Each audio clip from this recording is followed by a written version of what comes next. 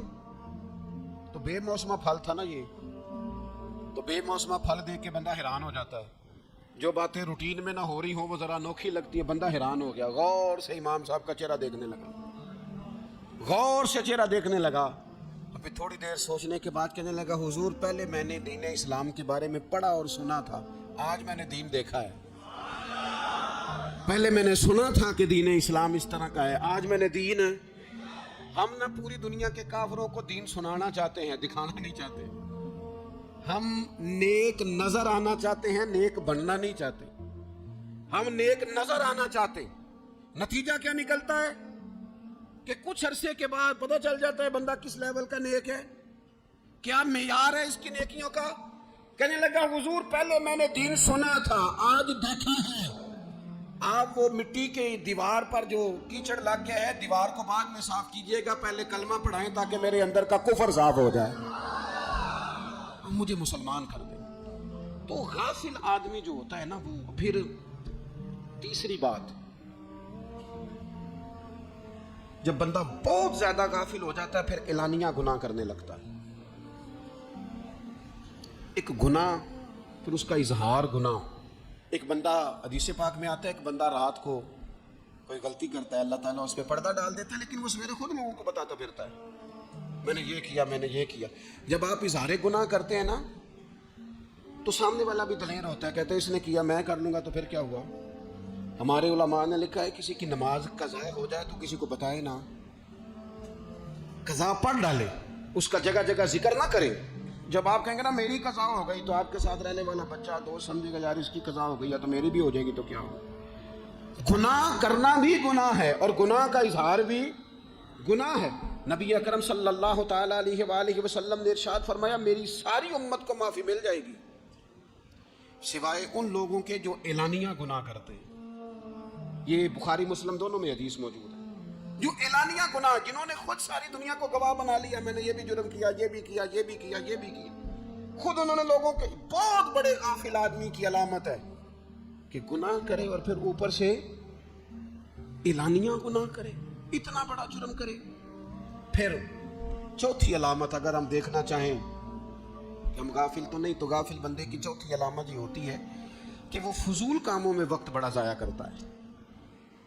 فضولیات میں ادھر بیٹھے ہیں ادھر بیٹھے ہیں, یہاں گپ شپ ہو رہی ہے, وہاں موبائل دیکھا جا رہا ہے, پھر کچھ ٹائم ملا ہے تو پھر کہیں دور دراز کسی ہوٹل پہ کھانا کھانے چلے گئے, پھر کچھ ٹائم ملا تو چلو نکلتے ہیں ذرا کوئی ہفتہ سیر کر آتے ہیں, یہاں گپ شپ ہے, فلاں کو ڈسکس کر لیتے ہیں, فلاں کے بارے میں بات کر لیتے ہیں, سیاسی تبصرے کر لیتے ہیں, یہ تھوڑی گفتگو ہو جاتی, چلے محلے داروں پہ تبصرہ شروع کرتے ہیں, کون روٹی زیادہ کھا رہا ہے اور کس کے پاس پیسے زیادہ آ گئے, چلو جا کے پتہ کرتے ہیں. حالانکہ یہ پتہ نہیں کرنا چاہیے تھا, پتہ تو اس کا کرنا چاہیے تھا جو بیچارہ کل سے بھوکا ہے. خبر تو اس کی رکھنی چاہیے تھی جس بیچارے کے گھر میں بچوں کے لیے پہننے کو کپڑے موجود نہیں ہیں.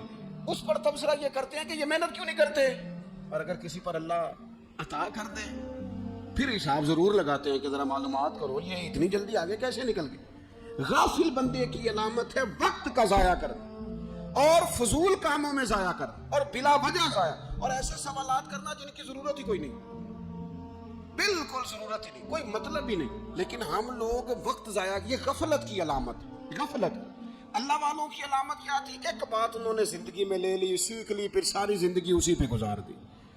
ان کا ارادہ تھا نا کشکول سیدھا کیا. کچھ لوگ ساری زندگی لیکچر قبول لے لے کے سن کے پھر بھی سمجھنے کو تیار ہے.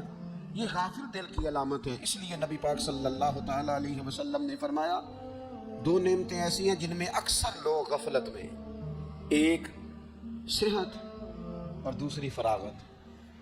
لوگ بلا وجہ وقت ضائع کرتے ہیں. اللہ نے صحت دی ہے, کسی خیر کے کام میں لگائیں.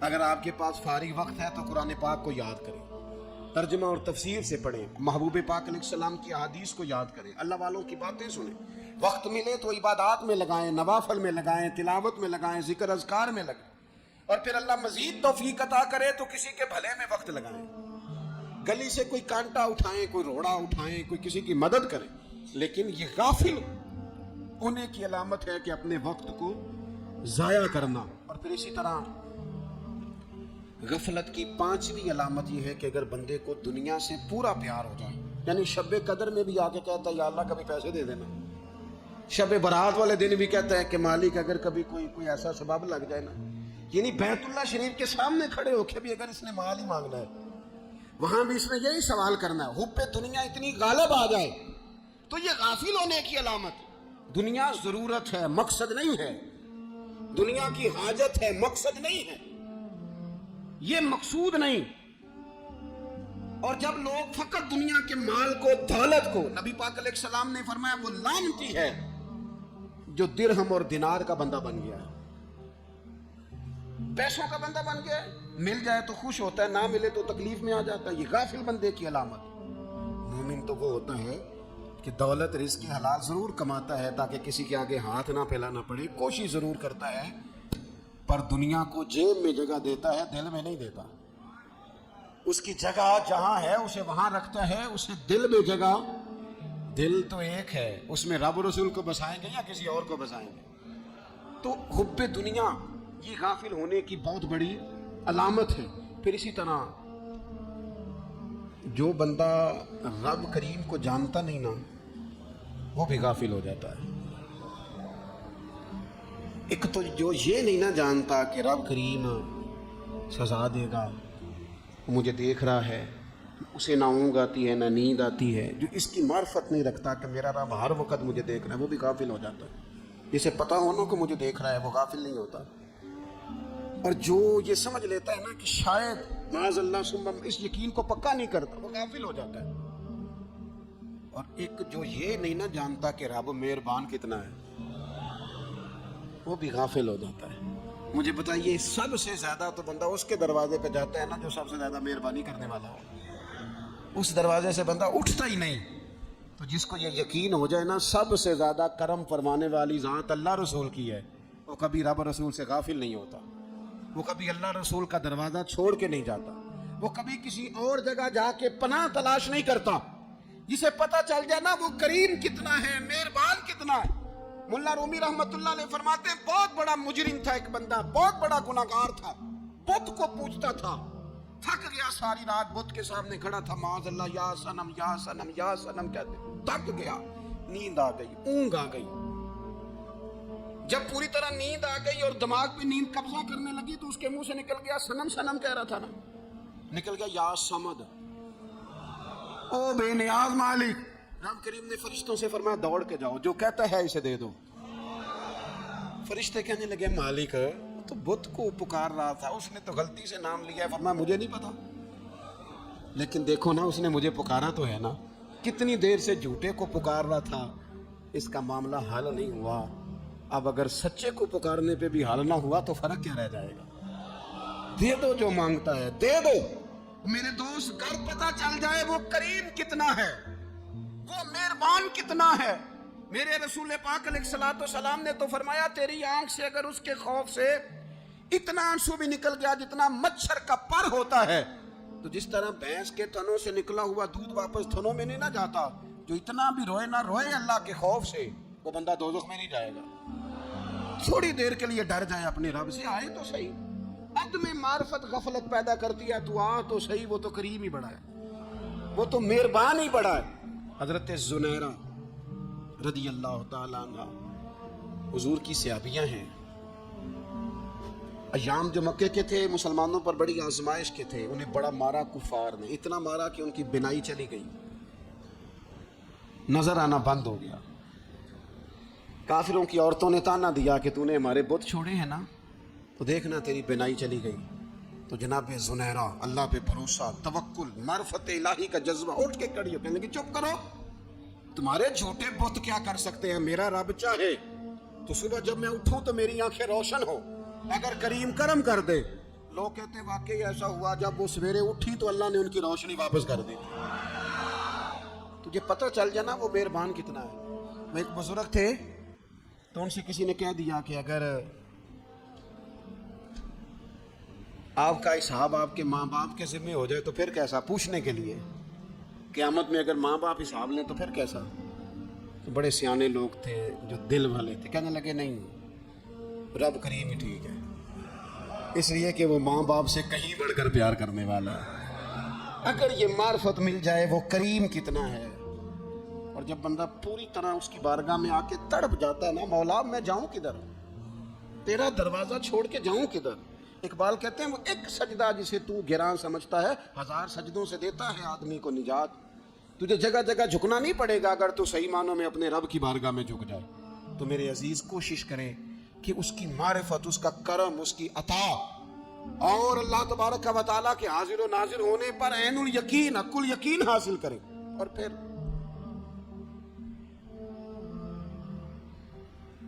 آٹھویں بات یہ ہے کہ غافل لوگوں کی صحبت بھی بندے کو غافل کر دیتی ہے. غافلوں کی صحبت میں نہ بیٹھیں، ان کی صحبت میں بیٹھیں جن کے پاس بیٹھنے سے دل میں رب رسول کی محبت پیدا ہوتی ہے. غافلوں سے بچیں. چنگیاں دے لڑ لگی ساں تے چولی چ پھل پئے، تے جدوں میں پیڑیاں دے سنگ رل گئی تے میرے اگلے بھی ڈل گئے. برے آدمی کی صحبت بندے کو غافل کر دیتی. غافلوں کی صحبت میں کبھی نہ بیٹھے، کبھی نہیں. غافل آدمی آپ کو غافل کر دے گا. میرے نبی پاک علیہ الصلوۃ والسلام نے فرمایا انسان اپنے دوست کے مذہب پر ہوتا ہے. یہ بہت بڑے لفظ ہیں. فرمایا المرء علی دین خلیلہ، انسان اپنے دوست کے مذہب پر ہوتا ہے. تو دیکھ تو نے دوست کس کو بنایا ہے. غافل آدمی کی علامت ہے برے لوگوں کی صحبت میں. خبردار ان کے پاس نہ بیٹھنا جن کے پاس بیٹھنے سے تمہارے دلوں میں اولیاء اللہ، اللہ کے بندوں کی عداوت پیدا ہو. خبردار خبردار ان کے پاس نہ بیٹھنا جن کے پاس بیٹھنے سے تمہارے دلوں میں حضور کی اولاد پاک کے بارے میں شک پیدا ہو. خبردار اس شخص کے پاس نہ بیٹھنا جو امام حسین ابن علی کے بارے میں کوئی کمزور بات کرتا ہو، بچنا. خبردار اس سے بچنا جو حضور کے صحابہ کے بارے میں بات کرے، بچنا اس سے. جو سیدنا ابو بکر صدیق کے بارے میں کوئی، دیکھو کیا مقدر ہے صدیق و فاروق کے، جن کے گھر ہی رحمتوں کے خزینے میں. بھلا کیا کہا نبی پاک، حضور نے فرمایا میرے اوپر جس نے نیکی کی تھی بدلہ دے دیا ہے. یہ جو میرے ابو بکر صدیق ہے نا، ان کو میں اللہ کی بارگاہ میں لے جاؤں گا، کہوں گا مالک تو ہی بدلہ عطا فرما. ایک ہاتھ میں جناب صدیق کا ہاتھ پکڑا، ایک میں حضرت عمر کا ہاتھ پکڑا، اور حضور مسجد نبوی سے باہر آ رہے ہیں. دیکھنے والے کی زبان سے بے ساختہ سبحان اللہ نکل گیا. کیا شان ہے، کیا مقدر ہے. تو حضور علیہ السلام رک گئے اور روک کے فرمایا تو حیران ہو رہا ہے نا، تو حیران ہو رہا ہے نا کہ میں نے ایک ہاتھ میں ابو بکر کو پکڑا ہے، ایک میں عمر کو پکڑا ہے. فرمایا قیامت میں جب میری قبر کھلے گی تو میں اسی طرح قبر سے نکلوں گا، اس طرح میدان محشر میں میں آؤں گا. خبردار حضور نے وفاداروں کے وفادار رہنا، ان کے وفادار رہنا، ان کے وفادار رہنا. بڑا عجیب دور آیا ہے. ہم نے یہ دور دیکھا ہے کہ لوگ حضور کے صحابہ کے بارے میں بھی بات کریں گے. اب نبی پاک کی اولاد پاک کے بارے کو بھی ڈسکس کیا جائے گا. اپنا منہ تو دیکھ، اپنی حیثیت دیکھ، اور پھر وہ بندے دیکھ جن کو اللہ نے چن کے اپنے محبوب کی غلامی کے لیے حضور کے قریب بٹھایا. تو بچنا ایسے لوگوں سے، پرہیز کرنا. خبردار عقیدہ ستھرا رکھنا، عقیدہ ستھرا رکھنا، صاف رہنا، پاکیزہ رہنا. غافلوں کی صحبت سے بچنا. بڑا ڈرتے ہیں اللہ سے، دعائیں مانگتے ہیں یا اللہ نسلوں میں بھی وہی بندے پیدا فرما جو عقیدے پکے رکھنے والے ہیں. وہ بندے پیدا فرما ہماری نسلوں میں. ایک وہ بندہ بھی غافل ہو جاتا ہے جو امیدیں لمبی لگا لیتا ہے، جن کے منصوبوں میں دولت بھی ہوتی ہے، گھر بھی ہوتا ہے، اولاد کا بڑا ہونا بھی ہوتا ہے، پوتے پوتیاں نواسے نواسیاں دیکھنا بھی ہوتا ہے، یہاں بھی گھر وہاں بھی گھر، یہ شہر، یہ سارا کچھ ہوتا ہے. لیکن رب کی بارگاہ میں پیش ہونا جن کے پیش نظر نہیں ہوتا. لمبی امیدیں. حضرت مولا علی شیر خدا فرمایا کرتے تھے میں تم پر دو باتوں کا خوف کھاتا ہوں، جو ڈر آتا ہے، ایک یہ کہ تم خواہش کی پیروی کرو گے، جو نفس کی خواہش ہوگی اس کے پیچھے لگ جاؤ گے، اور ایک تم لمبی لمبی امیدیں باندھو گے، اتنے سال جینا ہے، اتنے 100 سال جینا، یہ کرنا ہے، وہ کرنا ہے۔ منصوبہ بندی کریں مستقبل کے لیے، وہ بری نہیں، لیکن تیاری رکھیں، تیاری رکھیں، اس بات کا بھی خیال رکھیں کہ اللہ کی بارگاہ میں حاضر ہونا۔ یہ غفلت کی چیزیں ہیں جو بندے کو غافل کر دیتی ہیں۔ جو لوگ اللہ کا ذکر نہیں کرتے وہ بھی غافل ہو جاتے ہیں، اور جو فضول باتیں زیادہ کرتے ہیں نا، ہنستے زیادہ ہیں۔ فَلْيَضْحَكُوا قَلِيلًا وَلْيَبْكُوا كَثِيرًا، قرآن کہتا ہے زیادہ رویا کرو، کم ہنسا کرو۔ نبی پاک علیہ الصلوۃ والسلام سے پوچھا تھا حضرت عقبہ بن عامر نے کہ یا رسول اللہ نجات کس چیز میں ہے؟ تو نبی پاک علیہ الصلوۃ والسلام نے فرمایا ایک تو اپنی زبان قابو میں رکھو، دوسرا فرمایا اپنے گھر میں ٹھہرے رہو، تمہارا گھر تمہارے لیے کافی ہو، فضول نہ نکلو گھر سے، اور تیسرا فرمایا اپنی خطاؤں پہ رویا کرو۔ کثرت کلام اور فضول کلام اور بلا وجہ یہ بندے کو غافل کرتا ہے، دل کو سخت کرتا ہے۔ یہ چند چیزیں ہیں جو انسان کو غفلت میں ڈالتی ہیں۔ اپنے آپ کو ان چیزوں سے بچائیں اور غفلت کو توڑیں۔ آپ کے ذمے، میرے ذمے جو حقوق و العباد ہیں ان کا پتہ کریں، جو اللہ رسول کے حقوق ہیں ان کی خبر دیکھیں، ہماری جو ذمہ داریاں ہیں ہم کس طرح انجام دے رہے ہیں اس پر توجہ کریں، اپنے معاملات کو ٹھیک کریں۔ ہم انسان ہیں، کوتاہیاں تو رہ جائیں گی، لیکن جب کوشش کریں گے تو پھر رب تعالیٰ مدد بھی فرمائے گا۔ ایک بات اور کرنی ہے، ایک تو میں نے عرض کیا غفلت کو توڑنا، ایک دوسری بات قرآن مجید کا ایک سبق اور، جب غفلت توڑنی ہے تو پھر لازمی طور پر ایک کام کرنا پڑے گا۔ میں نے یہ عرض کیا تھا کہ پلاننگ نہیں کرنی، فیصلہ کرنا ہے۔ تو فیصلہ کرنا ہے تو کرنا کیا ہے؟ پھر قرآن حکیم نے سورہ بقرہ میں کہا فاستبقوا الخیرات، یعنی تم نیکیوں کی طرف دوڑو، جلدی جلدی نیکیاں کرو، فٹافٹ، دیر نہ کرو۔ فٹافٹ سے مراد یہ نہیں کہ نیکی جلدی جلدی کر جاؤ، یعنی ٹال مٹول نہ کرو خیر کے کام میں، کل کریں گے، پرسوں کریں گے، عمرہ کر رہے ہیں پھر نیکی ہیں، حج کر رہے ہیں پھر نیکی ہیں، بچے بیان ہوں پھر میں نیک ہوں، یہ تھوڑا سا یہ کام ٹال مٹ، فاستبقوا الخیرات، نیکیوں کی طرف دوڑو، جلدی کرو، بھاگو۔ نبی پاک صلی اللہ تعالیٰ علیہ وسلم نے فرمایا 5 چیزوں سے پہلے غنیمت جانو۔ حضور علیہ الصلوۃ والسلام فرمانے لگے ایک تو تم جوانی کو نہ بڑھاپا آنے سے پہلے پہلے غنیمت سمجھ لو۔ نبی کریم صلی اللہ تعالیٰ علیہ وآلہ وسلم ارشاد فرمانے لگے کہ اپنی صحت کو غنیمت جان لو، بیماری آنے سے پہلے پہلے۔ پھر حضور علیہ الصلوۃ والسلام فرمانے لگے اگر اللہ نے تمہیں مال دیا ہے، وسعت دی ہے، تو نیکی کر لو، خرچ کر لو اللہ کے راستے میں، خدا نہ خواستہ تم پر غریبی آ جائے۔ اور پھر حضور سید عالم صلی اللہ تعالیٰ علیہ وسلم فرمانے لگے اگر تمہیں اللہ نے کچھ فراغت دی ہے، بہت زیادہ مصروف نہیں ہو، تو غنیمت جان لو، جلدی سے نیکی کر لو قبل اس کے کہ تم مشغول ہو جاؤ۔ اور 5ویں بات حضور نے بیان کی، فرمایا زندگی کو غنیمت جانو، موت آنے سے پہلے پہلے جلدی سے نیکی کر لو۔ نیکی کے لیے ساری زندگی منصوبہ بندی نہ کرتے رہو، نیکی کے لیے دیکھو نا، ہماری زندگی میں یہاں دنیا میں رہ کے چند منٹوں میں وہ نیکی کی جا سکتی ہے جو قیامت کے بعد صدیوں کا ہمارا فائدہ کرے، صدیوں کا فائدہ کرے۔ کرتے نہیں، پلاننگ کر رہے ہیں، منصوبہ بندی کر رہے ہیں، بس تیاری کر رہے ہیں، بس حضرت آپ دعا کر دیں، اللہ تعالیٰ دعائیں بھی قبول فرمانے والا ہے، لیکن جو نیکی نصیب ہوتی ہے اسے جلدی سے کر گزرے، اسے فٹافٹ کریں۔ میں ایک گاؤں میں گیا، اب تو خیر وہ دور نہیں رہا، یہ 10-15 سال 20 سال پہلے نا جو نوجوانوں کی مصروفیات ہوتی تھی ان میں سے ایک مصروفیت یہ ہوتی تھی کہ گندم لے کے چکی پہ جانا ہے، آٹا پسوا کے لانا ہے۔ ایک بڑی، چونکہ سبھی گھروں کے اندر سال کے لیے گندم سٹاک کر لی جاتی تھی، تو گندم لے کے جانا یہ ایک ڈیوٹی ہوتی تھی۔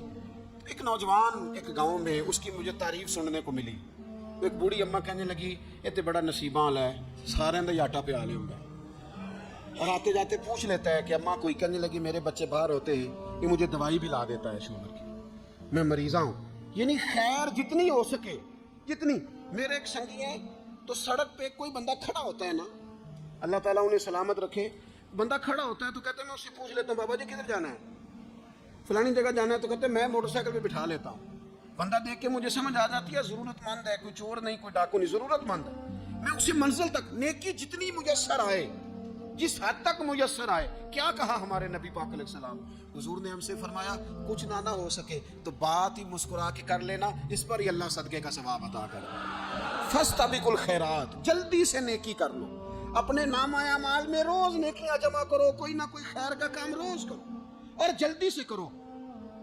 صحیح مسلم میں حدیث ہے، نبی پاک صلی اللہ تعالی علیہ وسلم فرمانے لگے جلدی جلدی نیکی کے کام کر لو ان فتنوں سے پہلے جو اندھیری رات کے حصوں کی طرح فتنے ہوں گے۔ فرمایا اس وقت حال یہ ہوگا کہ آدمی صبح مومن ہوگا، شام کو کافر ہو جائے گا، شام کو مومن ہوگا تو صبح کافر ہو جائے گا۔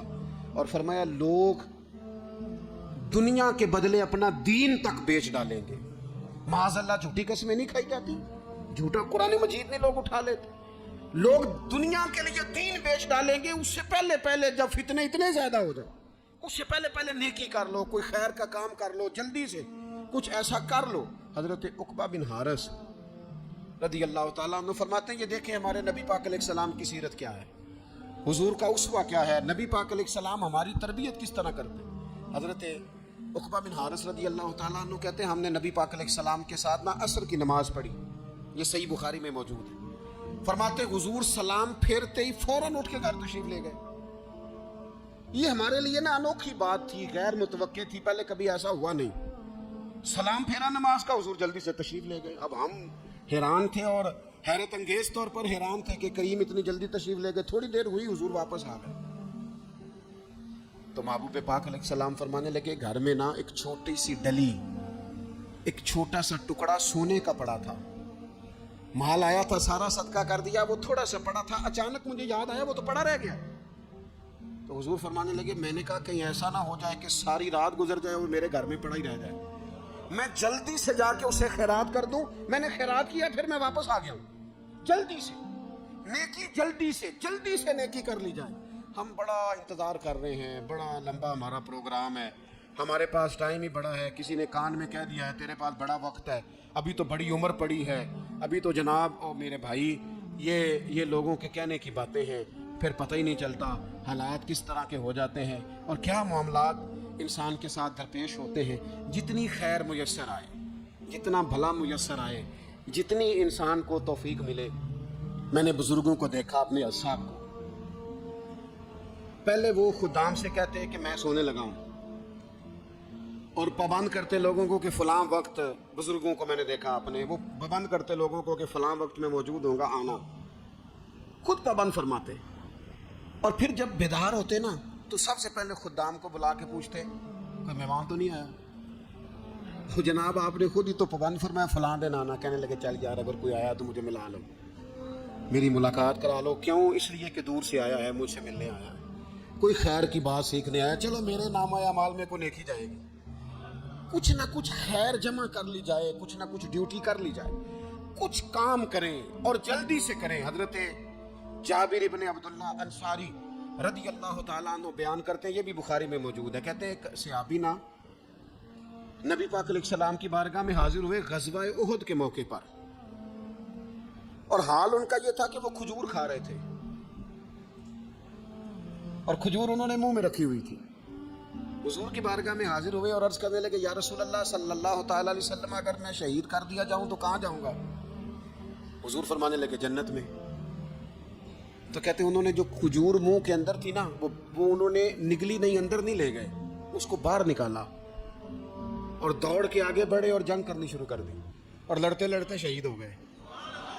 کیا سبق دیا انہوں نے؟ سبق یہ دیا کہ نیکی کرنے میں اتنی دیر بھی نہیں کرنی جتنی کھجور کھانے میں دیر لگتی ہے۔ جلدی سے نیکی کرنی ہے، فٹافٹ نیکی کرنی، اس کے اندر ٹال مٹول نہیں کرنا۔ اسی وقت انہوں نے کھجور باہر نکال دی، دوڑ کے انہوں نے حضرت انس بن نضر رضی اللہ تعالیٰ عنہ، حضرت انس بن مالک رضی اللہ تعالیٰ عنہ کے چچا ہیں، میدان احد میں نا، احد پہاڑ کے قریب کھڑے تھے، لوگوں سے کہہ رہے تھے جلدی جلدی ادھر آؤ، وہ جنت جو انسان کو انتقال کے بعد نصیب ہوگی اور قیامت کے بعد نصیب ہوگی، فرماتے تھے مجھے تو ابھی احد پہاڑ کے اندر سے جنت کی خوشبو آ بھی رہی ہے، لہذا جلدی سے آؤ، ادھر دوڑو، جہاد کرو، آؤ کفار سے لڑے۔ تو نیکی میں دیر نہیں کرنی، جو نیکی میسر آتی ہے، جس کو میسر، ماں باپ میسر ہیں تو خدمت کر لیں، اہل خانہ ہیں تو حسن سلوک کر لیں، اللہ نے اولاد دی ہے تو اچھی تربیت کر لیں، دوست ہیں تو خیر خائی کر لیں، اگر آپ کو اللہ رمضان عطا کرتا ہے تو زیادہ سے زیادہ اس کی عبادت کر لیں، اگر نظر ٹھیک ہے تو تلاوت زیادہ سے زیادہ کر لیں، زبان چلتی ہے تو رج رج کے مدینے والے محبوب پہ درود و سلام پڑھ لیں۔ اللہ تعالیٰ کا ذکر کر لیں, جلدی سے خیر جمع کریں, اپنے وقت کو ضائع نہ کریں. یہ آج کا سبق ہے. ایک تو ہم نے فیصلہ کرنا ہے کہ بس غفلت نہیں, اب غفلت اب انشاءاللہ اللہ اللہ کرنی ہے, اب کوئی خیر کا کام کرنا ہے. میرے حضرت کا ایک جملہ کبھی نہیں بھولنا, فرمایا کرتے تھے زمین کے اوپر کام, نیچے جا کے آرام. یہ چھوڑ دیں اتنے گھنٹے سونا ہے تو یہ کرنا ہے تو میری نیند میں دخل کوئی نہ ڈالے, پھر سوتے ہی رہ جائیں گے, سوتے ہی رہ جائیں گے. زمین کے اوپر کام اور نیچے جا کے جاگنا ہے, جاگ لے افلاک کے سائے تلے, پھر حشر تک سوتا رہے گا خاک کے سائے تلے. اب جاگ لے افلاک کے سائے کے نیچے, جاگ, کھول آنکھیں. ہر وقت کا سونا, ہر وقت سونا, ہر وقت جو اپنے آرام کی فکر کرنا, اس سے نکل آئیں. اور اچھا کھانا اور اچھا پہننا اور بس اپنی مرضی کی زندگی من چاہی جینا, اس سے باہر آئیں. فیصلہ کریں, فیصلہ کہ اب غفلت نہیں کرنی. اگر اللہ نے کوئی صلاحیت دی ہے تو اسے دین کے کام پہ لگانا ہے, کوئی ڈیوٹی کرنی ہے, کوئی خدمت کرنی ہے. دیکھو خدمتیں ہو رہی ہیں, صدیق اکبر مال دے رہے ہیں, عثمان غنی مال دے رہے ہیں, مولا علی نے تلوار پکڑی ہے, میدان میں جا رہے ہیں, فاروق اعظم گلی گلی نگر نگر رسول اللہ کے دین کی پہرے داری کر رہے ہیں, حضرت جناب سیدنا سلمان فارسی ابو ذر غفاری حضور کی مسجد میں جھاڑو دے رہے ہیں, اور بلال حبشی وہ نبی پاک کی مسجد میں اذان پڑھتے پڑھتے رب نے اتنا عروج فرمایا کہ کعبے کی چھت پہ کھڑے ہو کے بھی اذان پڑھنی شروع, انہوں نے اذان دے.